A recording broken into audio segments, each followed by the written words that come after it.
Hey, Fellowship Kids team, Autumn here to talk with you for a minute about the lesson that we'll be teaching to our kids this coming Sunday. We are looking forward to February 9th, and this week our lesson in the biggest story curriculum is Story 18 from Numbers 13 and 14 called Big People, Little Faith. In the curriculum each week, there's this section at the top that says before the lesson. And it encourages you to do a few things. Read Numbers 13 through 14, pray, ask for God's help, ask for help in understanding, and ask for your kids to understand as well, and to see God through this text. And then it says, study the lesson plan below. Use these sections as suggestions. Think of ways to teach it in your own voice. So this exercise, the weekly video, is intended to help us do those things.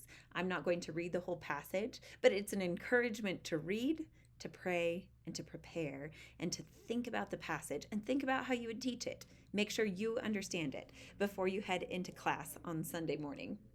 So let's do that. Let's talk about this week's lesson.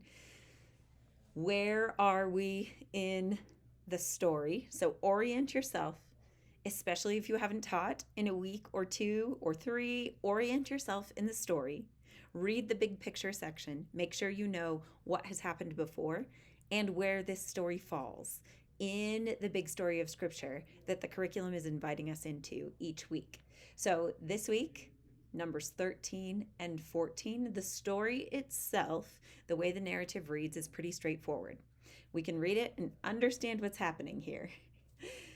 The people have been wandering in the wilderness. God brings them to the edge of the land that He has promised them. And at the beginning of Numbers 13, God tells Moses to select 12 men, leaders from their respective tribes, so one from each tribe. Moses does that. He gives them instructions and he sends them on their way. The instructions he gives them are things that you would imagine you would need to know if you were interested in moving into a place that was occupied, especially in the era in which the Israelites lived. And this was taking place. So the men go in, they explore the land, and they come back and they report back. And they report that the land is rich in natural resources, which is what God had said. He had promised them that. But the majority of the spies, 10 of the 12, say the people are strong and they live in fortified cities, and we will be crushed like grasshoppers if we attempt to go in and move into this land that they already occupy, that's theirs. Now, at this point in the story, God has already shown himself faithful and powerful time and time again. Let's recall a few things. He delivered them from slavery. He crushed the mighty Egyptian army. He led them through the wilderness. He has provided food and water for them in a miraculous way. He made it clear that he desires to be with them. He gave them instructions to build the tabernacle. They have the Ark of the Covenant, which signifies his presence continually with them. He gave them laws to organize them as a nation, and he provided a national identity for them. He speaks to them continually through Moses. And so all of this has happened. And now at this point, he has already promised them a land flowing with milk and honey that would be for them and their children and their children's children and so on. So 10 of the spies forget God's faithfulness and promises.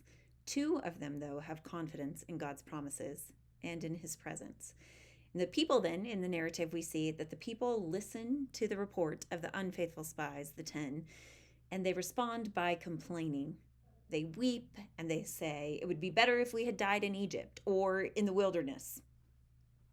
And God hears their complaining and he becomes angry. They've forgotten his promises. They've forgotten the way that he has provided for them, been present with them and protected them. And so he is angry, but Moses once again intercedes for the people. He appeals to God's own character. God listens and he forgives the people.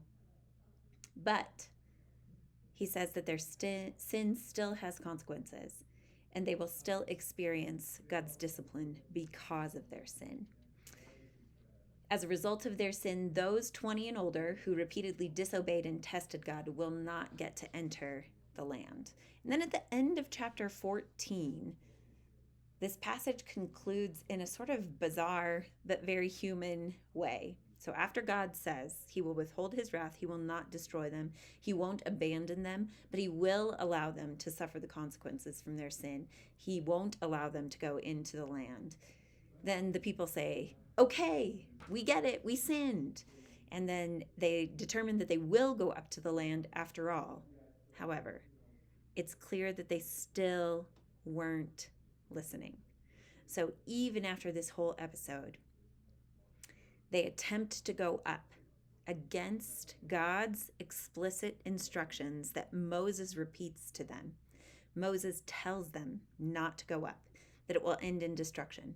And the text also notes that Moses and the ark remain in the camp. The Ark of the Covenant signified God's presence, which means that the people were going up without God's presence. And throughout the whole narrative of the Pentateuch, when God was not present with them, anything they attempted failed. And that's the same at the end of this chapter. The people go up and they're destroyed by the people already living in the land. Okay, so I just recounted the chapters. You might go through a similar exercise as you're preparing. The points that the lesson makes, the way that it encourages you to teach this lesson are excellent, as we often find with this curriculum, which is one thing I love about it. The big truth this week is believing God's promises makes us brave. And I want to point you towards one more thing that I think would be a good exercise for you this week as you prepare. In the Discuss the Story section, there are some questions. Now, each question, some of the questions bundle up several questions together, but each question has under it a takeaway, but the takeaway is not the answer. So if you are going to ask these questions to your kids in class, I think some of them focus more on comprehension and understanding. So for instance, question 1 asks, what promises did God make to Abraham? That could be a question that would be good for any of our kids who are listening to this lesson, from our Crazy Apes through the Wise Owls class. What promises did God make to Abraham? That's more of a remembering and comprehension question. Did God fulfill those promises right away? The answer to the question is not given to us in the curriculum. There's a takeaway that says God never forgets to keep his promises, but it doesn't give you an answer. So it would be a great exercise for you to go through those questions, to think through them and answer them. Jot down your own answers before you teach this on Sunday. There are a couple of other questions. Question number 2 also is a comprehension question. What were the 2 reports from the spies? And then there's a question that encourages them to wonder, since all the spies saw the same thing, why do you think some of the spies were afraid? And Joshua and Caleb weren't. So this is asking them to think a little more deeply about the content. Then question 3 is an excellent question that connects this story to the big storyline of Scripture and gives it a depth of meaning. But it's not something that we talk about explicitly in the story. It is mentioned in the Gospel Connection section. That question is, how are Moses and Jesus similar? Why is Jesus greater? So I think for you, teachers, read through these questions, answer them, think through them, and then engage your kids in class with the ones that are developmentally appropriate for your age group. There's one last thing from the story that I want to leave you with today. At the conclusion of this lesson, as it is written in the biggest story book, Bible, storybook, I'm just going to string those words together over and over. The lesson concludes just before the prayer like this: God was on their side, but the people could not take what he had promised until they learned to take him at his word.